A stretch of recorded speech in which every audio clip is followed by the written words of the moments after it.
আমিনুল হক এবং আমিনুল ইসলাম বুলবুলের যে মুখোমুখি অবস্থান, এই ক্ষেত্রে আসলে আমাদের দেশের ক্রিকেটটা আসলে কোন দিকে যাচ্ছে? আমাদের ক্রীড়া প্রতিমন্ত্রী যিনি, উনি কিন্তু ফর্মার লিজেন্ডারি একজন প্লেয়ার। তার প্রতি আমাদের সবার সেই রেসপেক্ট শো করতে হবে। আমিনুল ইসলাম বুলবুল বাংলাদেশ দলের সাবেক অধিনায়ক, তার অনেক গুরুত্বপূর্ণ অধ্যায় রয়েছে বাংলাদেশ ক্রিকেটে, কিন্তু ক্রীড়া প্রতিমন্ত্রীর প্রতি ওনার সেই সম্মানটা জানানো উচিত ছিল অ্যাজ এ কলিগ।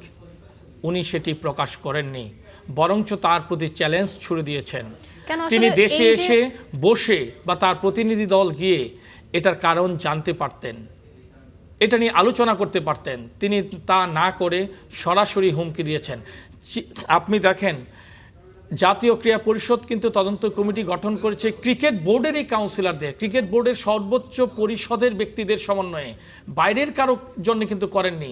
যে কোনো প্রকার তদন্ত হতেই পারে, এই তদন্তকে ক্রিকেট বোর্ডের উচিত ছিল স্বাগত জানানো। তারা যদি স্বচ্ছতার সঙ্গে নির্বাচিত হয়ে থাকতেন তাহলে তো তারা স্বাগত জানিয়ে পরিস্থিতির মোকাবেলা করতেন। তারা সেটি না করে শুরুতেই তারা এটাকে প্রতিপক্ষ বানিয়ে ফেললেন এবং আইসিসির সঙ্গে তারা ইতিমধ্যে আলোচনা করেছেন, দেশের প্রশাসনের সঙ্গে কোনো প্রকার আলোচনা না করে।